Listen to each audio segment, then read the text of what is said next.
Avengers!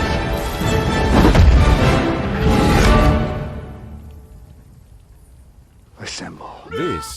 This used to be one of the most reliable franchises in Hollywood, and now it's not. Let us explain. For over a decade, it felt like the Marvel Cinematic Universe was on top of the world. Marvel Studios head Kevin Feige and his rotating crew of filmmakers churned out one hit after another, with each movie in the MCU guaranteed to be one of the biggest of the year. So what went wrong? After what might be the most significant event in cinema history, Avengers Endgame, the Marvel Cinematic Universe was primed for a reset. Many of the old characters were out, passing the baton to some new faces. Although a few of the old guard had been established right before Endgame, others are still completely fresh to audiences. Although it's hard to pinpoint the beginning of the end, some would say Eternals, others She-Hulk, Attorney at Law, and still more Ant-Man and the Wasp, Quantumania, it's easy to tell where the death bell rang. The release of 2023's The Marvels. The sequel to Captain Marvel made a measly $84 million at the US box office, compared to the $426 million its predecessor made. Not only that, but it was the lowest grossing film in the franchise's history, and the first not to cross the 100 million mark. The MCU, once seen as bulletproof, was now officially vulnerable. However, to understand what got us to this point, we have to understand what made the Marvel Cinematic Universe work. Let's rewind to 2007, when the first Iron Man was released. Made on a budget of $140 million, with a star who was seen as risky at the time, Robert Downey Jr., Iron Man was nonetheless a smash hit, raking in $319 million at the US box office and $266 million internationally,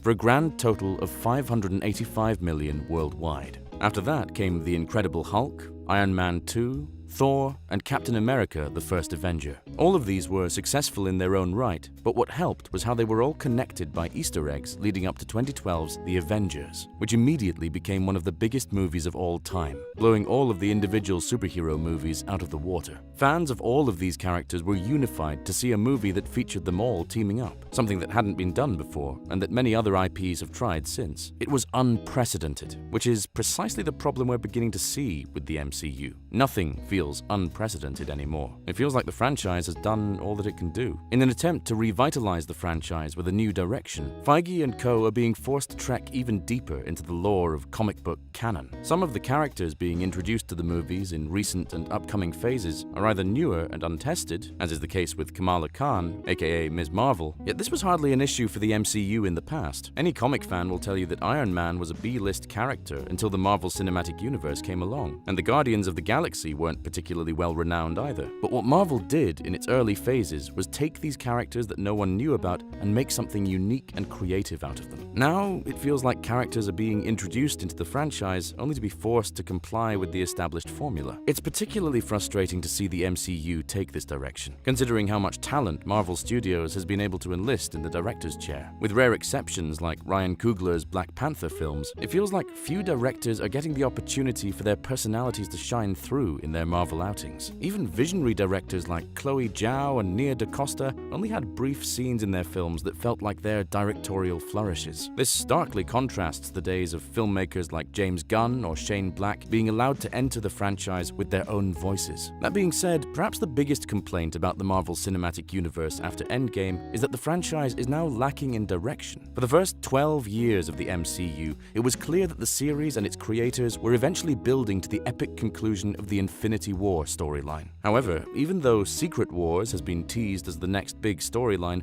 it's harder to see those pieces falling into place in phases 4 and 5 than it was to see the pieces of Infinity War coming together in phases 1 to 3. The other significant factor that we must consider is the mixed reception the latest entries in the franchise have gotten from critics and fans alike. Phases 4 and 5 gave us some of the most reviled projects in the Marvel Cinematic Universe to date. Thor: Love and Thunder, Eternals, and The Marvels were divisive at best, and Ant-Man and the Wasp: Quantumania is almost universally regarded as one of the worst films in the franchise. Although a few projects, like Shang-Chi and the Legend of the Ten Rings and Guardians of the Galaxy Volume 3, were more universally loved, the hits in this era of the MCU have been far fewer in number than the misses. As such, the Marvel Cinematic Universe has begun to experience an issue of quantity over quality. It's understandable why Feige and Marvel Studios would think this approach would work. After the success of Endgame, they were on top of the world. They assumed assumed people would go to theaters or tune in via streaming to anything they put out. Unfortunately, that assumption was misguided,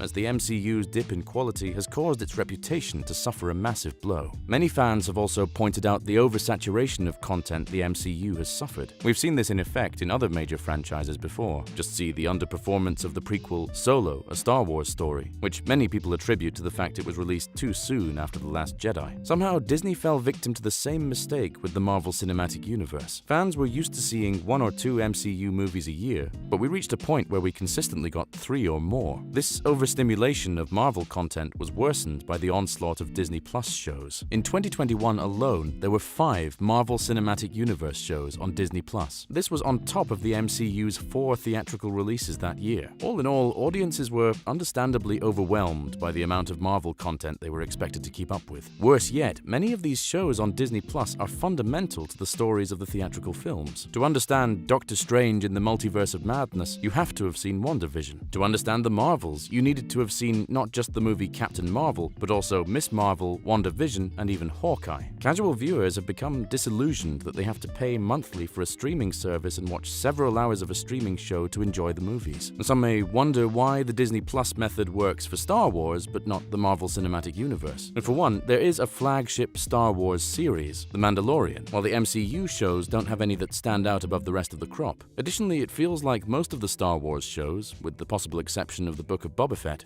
are allowed to have their own stories. With the Marvel Cinematic Universe shows, it feels like the back half of the season is spent building up to other things. Of course, plenty of external factors may have affected the success of projects in the Marvel Cinematic Universe, including the SAG strikes that ended in November and the Jonathan Majors controversy. The strikes prevented the actors involved in the Marvels from participating in promoting the film until the last minute. And while Majors' charges surfaced after the release of Ant-Man and the Wasp: Quantumania, they cast a significant shadow over the entire franchise's future, as his Kang the Conqueror was meant to be a major role in the next phase. Thankfully, Marvel seems to have taken the hint, beginning a pivot that could signify a massive course correction for the franchise's future. Kevin Feige and the studio heads at Disney decided to delay the release schedule of many of the projects in the MCU pipeline. The only theatrical project fans are getting from the MCU in 2024 is Deadpool and Wolverine, and as far as streaming series go, Echo has already been released, and there are a few more slated for the year with unconfirmed release dates. Will this be the solution to Marvel's woes? Only time will tell. Although some of the delays directly resulted from the strikes, it was probably for the better. Delaying several of the films and shows has also allowed the creators behind the projects to spend more time focusing on their quality. This is the case with Daredevil: Born Again, which underwent massive rewrites and supposedly even an outright refocus. Blade is another project whose delays have allowed it to go through another round of revisions. Although rewrites typically do not inspire confidence in Hollywood, it might be a good thing in the case of the Marvel Cinematic Universe, considering how rushed everything has been to this point. What do you think? Is the Marvel Cinematic Universe on life support? Or do you believe the refocus of the franchise will help guide it back on track? Let us know in the comments below, and be sure to like and subscribe. As always, thanks for watching. Until next time.